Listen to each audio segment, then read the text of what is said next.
সবাইকে আজকের ক্লাসে স্বাগত জানাচ্ছি। আজকে আমাদের লেসনের বিষয় বোর্ডে লেখা আছে অর্থের গাঠনিক ধর্ম। এটা অলরেডি আমরা একটা ক্লাস করেছি, তোমরা জানো। আজকে আমরা দ্বিতীয় ক্লাস আলোচনা করব, আশা করছি সাথেই থাকবে। গত ক্লাসে আমরা ইয়ং গুণাঙ্কের সর্বশেষ অংশটা করেছিলাম এবং ইয়ং গুণাঙ্ক সংক্রান্ত কিছু ম্যাথ সলিউশন করেছি। আজকে আমরা বাকি যে দুইটা গুণাঙ্ক আছে ওই দুইটা গুণাঙ্ক নিয়ে আলোচনা করব। এরপরে ছিল আমাদের আয়তন গুণাঙ্ক। আয়তন গুণাঙ্ককে আমরা বি দ্বারা লিখতে পারি। তাহলে আয়তন গুণাঙ্ক সমান হচ্ছে আয়তন পীড়ন ডিভাইড বাই আয়তন বিকৃতি। তাহলে আয়তন পীড়ন মানে এফ বাই এ, আর বিকৃতি মানে হচ্ছে পরিবর্তন ডিভাইড বাই আদি। তাহলে আয়তনের পরিবর্তন বা আয়তনের হ্রাস হতে পারে বা আয়তনের বৃদ্ধি হতে পারে small B divide by capital B. তাহলে স্মল বি হচ্ছে আয়তনের পরিবর্তন আর ক্যাপিটাল ভি হচ্ছে আদি আয়তন। তাহলে এখানে আমরা আবার এফ বাই এ মানে হচ্ছে চাপের সমান P by small V by capital V. তাহলে P V by small V এভাবে লিখতে পারি। তাহলে এটা হচ্ছে আয়তন গুণাঙ্ক নির্ণয়ের সূত্র। এবার আসো আমরা দেখব আয়তন গুণাঙ্ক সংক্রান্ত একটা ম্যাথ।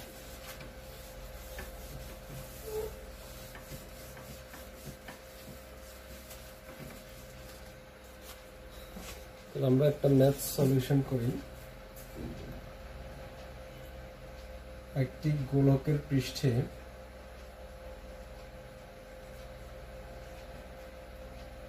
একটি বায়ুমণ্ডলীয় চাপ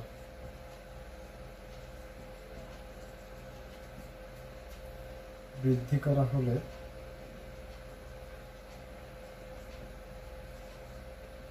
এর আয়তন 0.01% হ্রাস পায়।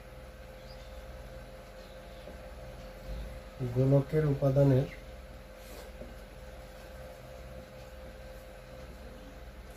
স্থিতিস্থাপক গুণাঙ্ক নির্ণয় করো।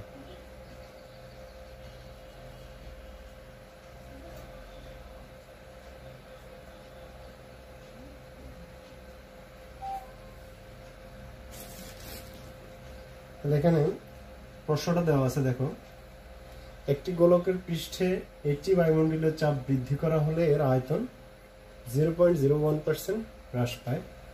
গোলকের উপাদানের স্থিতিস্থাপক গুণাঙ্ক, মানে যেহেতু আয়তন রিলেটেড তাহলে আমাকে আয়তন গুণাঙ্ক বের করতে হবে।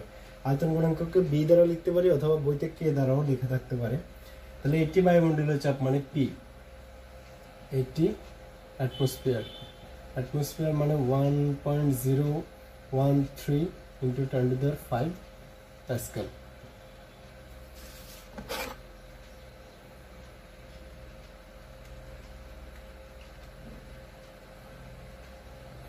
আমরা পাচ্ছি 8.104 into 10⁶ প্যাসকেল। তাহলে আয়তন 0.01% হ্রাস পায়। তাহলে হ্রাসকৃত আয়তন স্মল ভি সমান ক্যাপিটাল ভি ইন্টু 0.01%। তাহলে আমরা পাচ্ছি পার্সেন্টেজ মানে ডিভাইড বাই 100, 0.01 ডিভাইড বাই 100।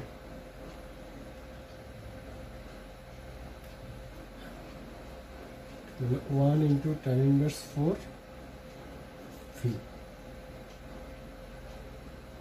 তাহলে আমরা সূত্র জানি আয়তনের স্থিতিস্থাপক গুণাঙ্ক ভি ইজ ইকুয়াল টু পীড়ন বাই বিকৃতি। তাহলে F by A divide by small V by capital V. তার মানে P V by small V. তাহলে পি মানে হচ্ছে আমার 8.104 into 10⁶ into ভি, আর স্মল ভি মানে হচ্ছে 1 into 10⁻⁴ ভি। তাহলে ভি ভি কাটা যাবে, তাহলে থাকবে আমার হচ্ছে 8.104 into 10⁶ ডিভাইড বাই 10⁻⁴। তাহলে 8.104 into 10⁻⁻10 newton per metre square. That's sense. তাহলে আয়তনের স্থিতিস্থাপক গুণাঙ্ক দিয়ে আমরা এইভাবে অঙ্ক করতে পারি। এবার আসো দৃঢ়তার স্থিতিস্থাপক গুণাঙ্ক।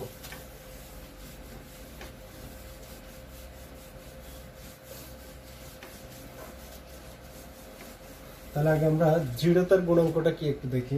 দৃঢ়তার গুণাঙ্ক হচ্ছে কোন একটা আয়তাকার তল যদি বিবেচনা করি, স্থিতিস্থাপক তল, এই তলের নিচের অংশ স্থির রেখে, নিচের তল স্থির রেখে যদি উপরের তলে F মানের স্পর্শকীয় বল প্রয়োগ করা হয়, তাহলে এই বরাবর যদি বল প্রয়োগ করা হয় তাহলে এই তলটা সরে যাবে, এদিকে সরে যাবে। তাহলে এই তলের সরণ ঘটবে। নিচের তলটাকে যদি আমরা স্থির রেখে উপরের তলে বল প্রয়োগ করি তাহলে এটা একটু সরে যাবে। তাহলে যত কোণে সরবে ওই কোণটাকে যদি আমরা থিটা দিয়ে লিখি, এখানে থিটাটা হচ্ছে আকার বা বিবর্তন বিকৃতি। তাহলে যে পরিমাণ বিকৃতি ঘটবে ওই বিকৃতিটাকে আমরা থিটা দিয়ে প্রকাশ করব। তাহলে এখানে দৃঢ়তার গুণাঙ্ক n ইজ ইকুয়াল টু, দৃঢ়তার গুণাঙ্ককে n দ্বারা লেখা হয় পীড়ন বাই বিকৃতি। তাহলে আকার পীড়ন ডিভাইড বাই আকার বিকৃতি, বা বিবর্তন পীড়ন বাই বিবর্তন বিকৃতি। এটা অনেকগুলো নাম আছে, গত ক্লাসে আমরা আলোচনা করেছি। মোচড় পীড়ন, তাহলে পীড়ন মানে f/a আর আকার বিকৃতি হচ্ছে থিটা। So f/a theta. তাহলে এটা হচ্ছে দৃঢ়তার গুণাঙ্ক নির্ণয়ের সূত্র।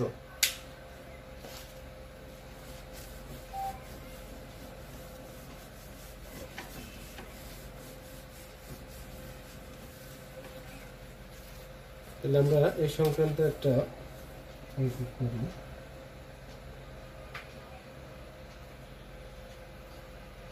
0.1 মিটার বাহু বিশিষ্ট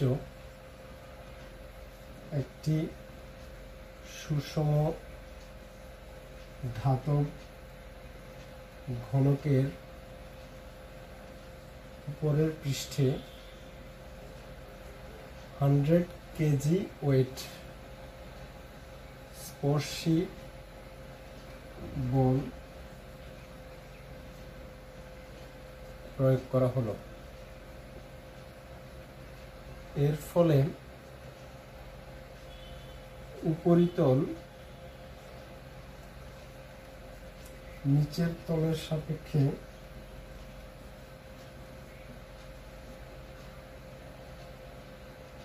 0.25 সেন্টিমিটার সরে যায়।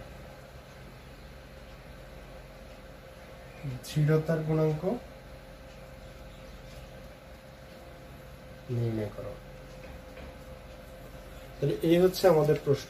খেয়াল করো, এখানে 100 কেজি ওয়েট বলা আছে। তো কেজি ওয়েট মানে হচ্ছে 1 KG weight is equal to, মনে রাখবে কেজি, ডব্লিউটি মানে কেজি ওয়েট 9.8 নিউটন।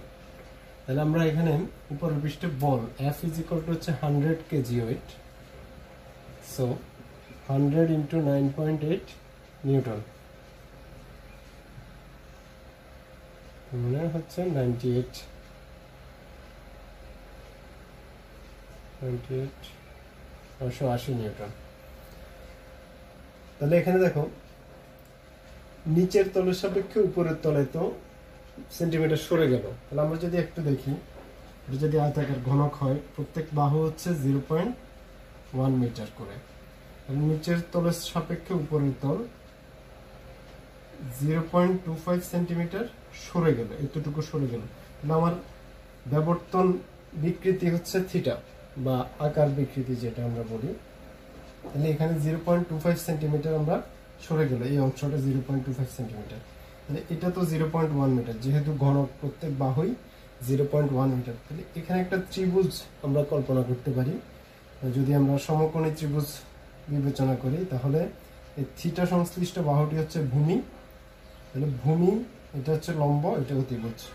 তাহলে আমরা লিখতে পারি যে এখানে থিটা এর মান ক্ষুদ্র বিদায়, আচ্ছা এখানে আমরা পাশেই লিখি tan থিটা সমান লম্ব বাই ভূমি। তাহলে লম্ব হচ্ছে আমাদের 0.25 সেন্টিমিটার আর ভূমি হচ্ছে 0.1 মিটার। তাহলে এখানে থিটা ক্ষুদ্র বিদায় tan থিটাকে অ্যাপ্রক্স থিটার সমান ধরা হয়। তাহলে theta is equal to 0.25 into tan inverse 2 divide by 0.1।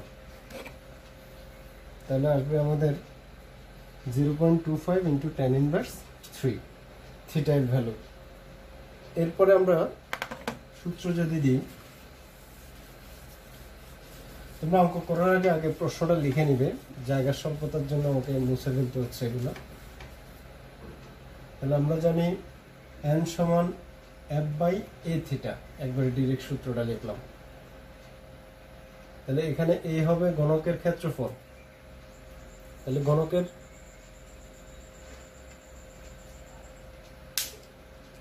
ক্ষেত্রফলের সূত্র হবে 0.1, আমার ছিল বাহুর দৈর্ঘ্য, তাহলে 0.1 whole square.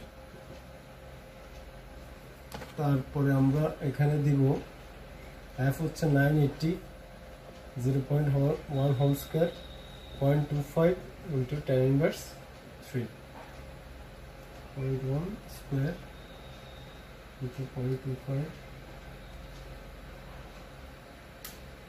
280 divide answer.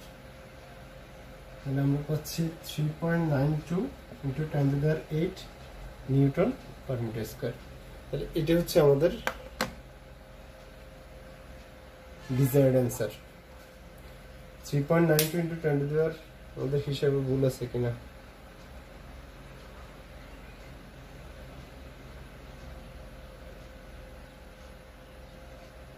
.25 2.5 into tan inverse 4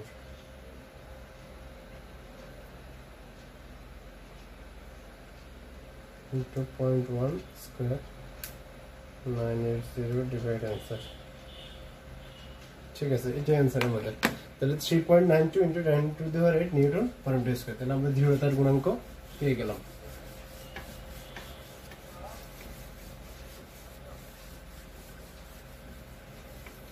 তাহলে আমরা আয়তন গুণাঙ্ক, ইয়ং গুণাঙ্ক, দৃঢ়তার গুণাঙ্ক তিনটা শিখলাম। এখন আমরা তারের দৈর্ঘ্য সম্প্রসারণে কৃত কাজ এই বিষয়টা একটু পড়ব। দৈর্ঘ্য প্রসারণে ক্ষেত্রে কৃত কাজ নির্ণয়। তাহলে একটা তার যদি আমরা বিবেচনা করি, এই তারের উপর, তারের আদি দৈর্ঘ্য হচ্ছে ক্যাপিটাল এল, তার উপর যদি আমরা বল প্রয়োগ করি, এফ মানের বল প্রয়োগ করলাম, তাহলে তারের দৈর্ঘ্য বৃদ্ধি ঘটলো স্মল এল পরিমাণ। তাহলে একটি তারের আদি দৈর্ঘ্য এল, প্রসারিতের ক্ষেত্রফল যদি আমরা এ বিবেচনা করি, তাহলে তারের উপর এফ মানের বল প্রয়োগ করার ফলে এটি স্মল এল পরিমাণ দৈর্ঘ্য বৃদ্ধি ঘটলো। তাহলে এই দৈর্ঘ্য বৃদ্ধিতে কৃত কাজ বের করতে হবে। এখন এই স্মল এল দৈর্ঘ্য বৃদ্ধির জন্য কৃত কাজ বের করতে গেলে আমাদেরকে আগে ক্ষুদ্র দৈর্ঘ্যের জন্য বের করতে হবে। তো আমরা যদি ক্ষুদ্র দৈর্ঘ্য ডিএল দৈর্ঘ্য বৃদ্ধিতে কৃত কাজ হিসেব করি, ডিএল দৈর্ঘ্য বৃদ্ধিতে কৃত কাজ, তাহলে কৃত কাজটা ডিডব্লিউ হবে কাজ সমান বল ইন্টু সরণ। যেহেতু বল ও সরণ একই দিকে, বলের দিক এবং সরণের দিক একই, তাহলে মধ্যবর্তী কোণ 0 ডিগ্রি, মানে FDL cos 0, মানে FDL লিখতে পারি, ডিডব্লিউ সমান। এখন এল দৈর্ঘ্য বৃদ্ধিতে মোট কৃত কাজ, এল দৈর্ঘ্য বৃদ্ধিতে মোট কৃত কাজ, integration of DW is equal two integration of FDL। তাহলে সীমা হবে আমার স্টার্টিং লিমিট, পুরোটা যদি এল ধরি তাহলে স্টার্টিং লিমিট 0, পরিবর্তিত লিমিট হচ্ছে এল, 0 টু এল FDL। তাহলে মোট কাজ W, আবার y ইজ ইকুয়াল টু হচ্ছে FL divide by a small l। তাহলে F ইজ ইকুয়াল টু আমরা লিখতে পারি YA small l by capital L। তাহলে YA small l divide by capital L সাথে DL 0 টু স্মল l। তাহলে এখানে D সংযুক্ত রাশি ইন্টিগ্রেট হবে, D সংযুক্ত রাশি হচ্ছে স্মল l, তাহলে বাকিরা লিমিটের বাইরে চলে আসবে, 0 to small l L DL।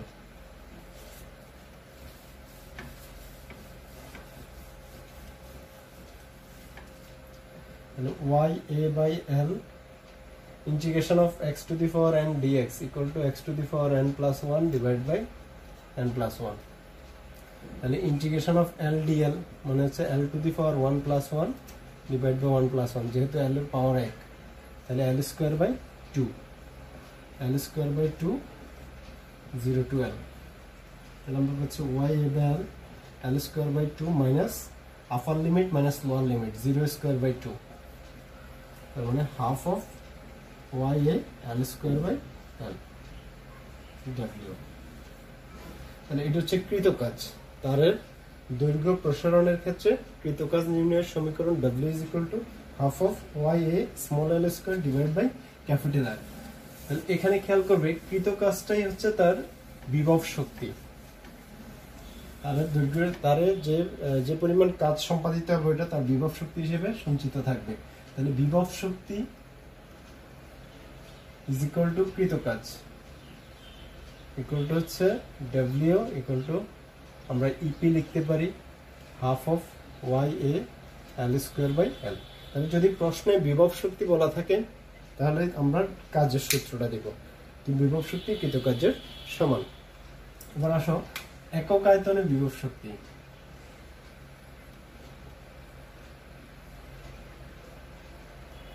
বা একক আয়তনে সঞ্চিত শক্তি। ইউ সমান, তাহলে কাজকে যদি আমরা ডাব্লিউ দিয়ে ভি আয়তন দিয়ে ভাগ করে দিই তাহলে একক আয়তনে আমরা বিভব শক্তি পেয়ে যাব। তাহলে ডাব্লিউ বাই ভি, তাহলে ডাব্লিউ হচ্ছে half of Y A L square by L, আবার আয়তন মানে হচ্ছে ক্ষেত্রফল ইন্টু দৈর্ঘ্য, half of Y A L square by L cross 1 by A capital L. তাহলে আমরা পাচ্ছি half of Y L square by L square U. তাহলে ইউ সমান আমরা পাচ্ছি half of Y small L square divide by capital L square. এখান থেকে আমরা আরেকটু কাজ করতে পারি।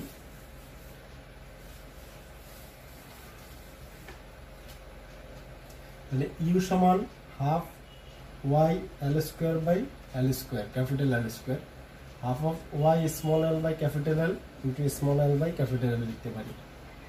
তাহলে এখন দেখো আমরা জানি পীড়ন সমান হচ্ছে এফ বাই এ, তাহলে ওয়াই সমান আমরা জানি F L by A small L. তাহলে এফ বাই এ কে যদি আলাদা করি Y small L by capital L, তাহলে এটাকে আমরা লিখতে পারি হাফ ইন্টু পীড়ন ইন্টু দৈর্ঘ্য বৃদ্ধি বা আদি দৈর্ঘ্য মানে হচ্ছে বিকৃতি। তার মানে একক আয়তনের সঞ্চিত শক্তির ফরম্যাটকে আমরা এভাবে লিখতে পারি হাফ ইন্টু পীড়ন ইন্টু বিকৃতি। তাহলে এটা দুইটা ফরম্যাটে আমরা সূত্রটা লিখতে পারি, একটা হচ্ছে ডিরেক্ট ইউ সমান half Y small L square by capital L square লিখতে পারি, আবার আমাদের প্রয়োজনে আমরা সেটাকে লিখবো হাফ ইন্টু পীড়ন ইন্টু বিকৃতি। একইভাবে কৃতকাজের ফর্মুলাটাকে আমরা দুইভাবে লিখতে পারি। কৃতকাজ ডাব্লিউ ইজ ইকুয়াল টু আমরা জানি half of Y A small L square by capital L, আবার ওয়াই সমান F L by A small L, তাহলে F is equal to Y A small L by capital L, তাহলে W সমান half of F small L. তাহলে কৃতকাজের formula আমরা এইভাবে লিখতে পারি হাফ ইন্টু বল ইন্টু দৈর্ঘ্য বৃদ্ধি এফ ইন্টু এল। তাহলে যখন যেভাবে আমাদের ম্যাথ করতে সুবিধা আমরা ওই রকম সূত্রই দিব। ওকে,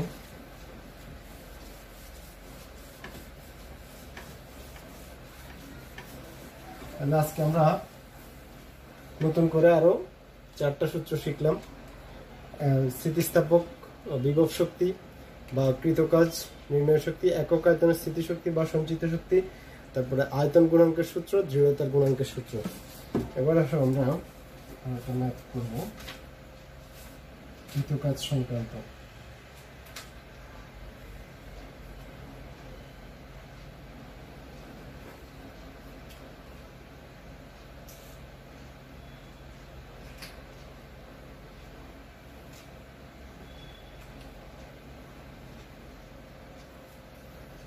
ফাইভ মিটার দৈর্ঘ্যের একটি ইস্পাতের তারে বল প্রয়োগের ফলে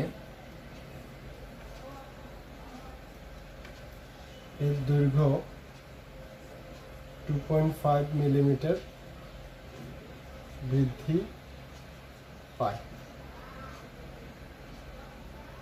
তারের প্রস্থচ্ছেদের ক্ষেত্রফল তারের প্রস্থচ্ছেদের ক্ষেত্রফল 2 মিলিমিটার স্কয়ার হলে তারের সঞ্চিত মোট বিভব শক্তি কত? তাহলে আমাকে বিভব শক্তি বের করতে হবে। তাহলে আমরা বিভব শক্তির সূত্র একটু আগে বলছি, বিভব শক্তি মানে হচ্ছে কৃতকাজ, মানে half of Y A L square by L. তাহলে এখন আমার এখানে এই সূত্রের মধ্যে কি কি ইনফরমেশন আছে একটু দেখো। 5 মিটার দৈর্ঘ্যের তার ক্যাপিটাল এল, তারপরে দৈর্ঘ্য বৃদ্ধি দেওয়া আছে স্মল এল 2.5 মিলিমিটার, মানে হচ্ছে 2.5 ইন্টু 10⁻³ মিটার। ক্ষেত্রফল এ দেওয়া আছে 2 মিলিমিটার স্কোয়ার, মানে 2 ইন্টু 10⁻6 মিটার স্কোয়ার, কারণ 1 মিলিমিটার সমান 10⁻³ মিটার। তাহলে আমাদের ওয়াই দেওয়া আছে প্রশ্নে ওয়াই দেওয়া আছে হচ্ছে 2 into 10⁻11 newton per metre square. তাহলে আমরা যদি এখানে মান বসাই দিই, half of 2 into 10⁻11 2 into 10⁻6 L হচ্ছে 2.5 into 10⁻³ whole square divide by 5। 2 into 10⁻11 2 into 10⁻6 2.5 into 10⁻³ whole square divide 10, তাহলে 0.25 জুল। এখন যদি মোট একক আয়তনে সঞ্চিত শক্তি বলে, সঞ্চিত শক্তি হচ্ছে, তাহলে ইউ সমান আমরা লিখব ইপি বাই ভি। ভি মানে হচ্ছে 0.25 ডিভাইড বাই ভি হচ্ছে এ ইন্টু ক্যাপিটাল এল। এই মানগুলো যদি আমরা বসাই দিই, তাহলে 0.25 এ হচ্ছে আমার 2 ইন্টু 10⁻6 আর ক্যাপিটাল এল হচ্ছে 5। তাহলে এখান থেকে যা পাবো সেটা হচ্ছে আমার একক আয়তনের সঞ্চিত শক্তি, যদি প্রশ্ন বলা থাকে। তাহলে এখানে ইম্পর্টেন্ট যে বিষয়টা, যেটা 19 সালে একটা প্রশ্ন আসছে এবং ম্যাক্সিমাম স্টুডেন্ট ভুল করছে, সেটা হচ্ছে প্রশ্নে দেওয়া ছিল বিভব শক্তি। তাহলে বিভব শক্তির ওখানে সবাই সঞ্চিত শক্তির সূত্র লিখে দিয়েছে, একক আয়তনের সঞ্চিত শক্তি হাফ ইন্টু পিরিয়ড ইন্টু বিকৃতি। তাহলে ওই বিষয়টা যখন ওইটা দিয়ে অঙ্ক করছে, তখন অঙ্কটাতে কিন্তু আমরা মার্কিং করতে পারিনি। আমি সেক্ষেত্রে 50% বা ক্ষেত্র বিশেষে তাদেরকে 1 নম্বর করে দিতে হয়েছে 4 নম্বর সৃজনশীল প্রশ্নটাতে। সো তোমরা একটু বিষয়টা খেয়াল রাখবে, সেটা হচ্ছে সঞ্চিত শক্তি বা বিভব শক্তি এবং একক আয়তনের সঞ্চিত শক্তি, এবং দুইটা সূত্র আলাদা। তাহলে বিভব শক্তি বললে আমরা কৃতকাজের সূত্র দিব, আর একক আয়তনের বিভব শক্তি বা সঞ্চয় শক্তি বললে ইউ সমান হাফ ইন্টু পিরিয়ড ইন্টু বিকৃতি, এই সূত্রটা দিব। তো তোমরা এতটুকু অংশ পড়ে রাখবে এবং এই সংক্রান্ত ম্যাথ সলিউশন করবে। নেক্সট ক্লাসে আমরা এই সংক্রান্ত সৃজনশীল প্রশ্ন আলোচনা করব এবং পয়সনের অনুপাতটা একটু আলোচনা করব, তোমরা সেটা একটু রিভিশন দিয়ে নেবে। ধন্যবাদ সবাইকে, ভালো থাকবে।